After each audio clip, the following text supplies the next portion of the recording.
Good morning everyone. Today I'm going to take a topic on screen graph. So what is a screen graph? So when you take a screen graph, it is more important when it comes to a game balancing. So when the screen graph is included, we can balance accordingly by the help of the graph. So what are the importance of that is we can enhance the player's experience, we can promote the fair competition, we can reduce the frustration, and how we can enhance the player experiences by proper balancing, and also improves the player's satisfaction by ensuring the maintaining the interest and also reliability of the game. And also we can promote the fair competition, a well balanced game roster and a competitive environment where the skill is determined into a success. And also it reduces the frustration. Okay, with the help of the screen graph we can make a confirmation of how much frustration takes place when the graph is higher and also when the graph is lower. It depends on that. Those frustrations can be reduced, that is by adjusting the difficulty of the mechanics and also the game balancing that minimizes the player. Next is the types of balancing. So when it comes to types of balancing, we have the character balancing, the weapon balancing, and also the difficulty balancing. So what is the character balancing? Character balancing is when you adjust the abilities and also the states and the characters, that no character is over fully the powerful or the weak. So whereas the weapon balancing, it modifies the weapon attributes like damage and also the accuracy, and we have to reload the times.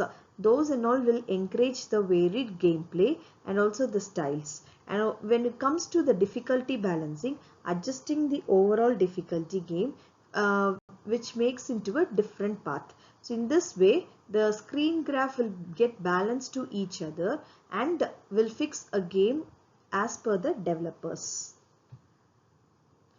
Next is the methods of balancing. In what way we can make the balancing in the form of a screen graph, that is by through play testing. So when we say about the play testing, we have to first test the game. How does it work? How many viewers can make it?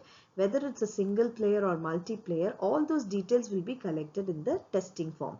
So when we are conducting through the playlist with different player, it inaugurates with identifying, and also it balances the issues which are formed and also the adjustments based on the real player feedback. When it comes to data analysis, so data analysis is analyzing the player behavior and also the performance that the data can highlight, and it can imbalance the necessary changes. It can happen, whatever the necessary changes, it can takes place, and the gameplay rather than assumptions of the data analysis. Next is the community feedback. When it comes to the feedback, it comes around the community who and all needs to play. They will get the feedback from them, and also it is very helpful for the developers to gain more knowledge about the game and also the gameplay with the feedbacks methods. Next is what are the challenges that we will takes place in the game balancing. So when we are balancing the game, definitely we need a graph where whether the first part is to be balanced or the second part or the third or fourth. It depends on the graph's ups and downs. The same way here they face few challenges like subjectivity, constant evolution, and resource constraints. When it comes to subjectivity, when you're balancing the game, different players may verify and vary, and opinions in which will be fair, which will be gone, which is good, everything will be followed. If we take the constant evolution, games are dynamic and the player strategies, and also it evolves over time. When it is requiring ongoing adjustments also takes place. Finally, the tools that is needed for balancing games are the simulation tools, metrics tracking, and patch management. The simulation tools and the tracking, utilizes the game analytics, and it monitors the player's performance. So with the help of the player's performance, everything will be gathered, and finally uh, the judgment takes place. These are few of the case studies of how we can able to balance.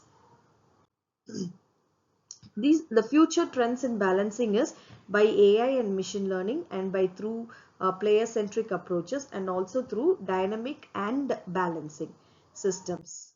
So these are the importance. Finally, we will have a recap. Like, it is the importance of game balancing in the level of the scene graph by enhancing the player satisfaction, increase the game longevity, and encourages the competitivity's experience. Hope you all understood what is the scene graph. Thank you.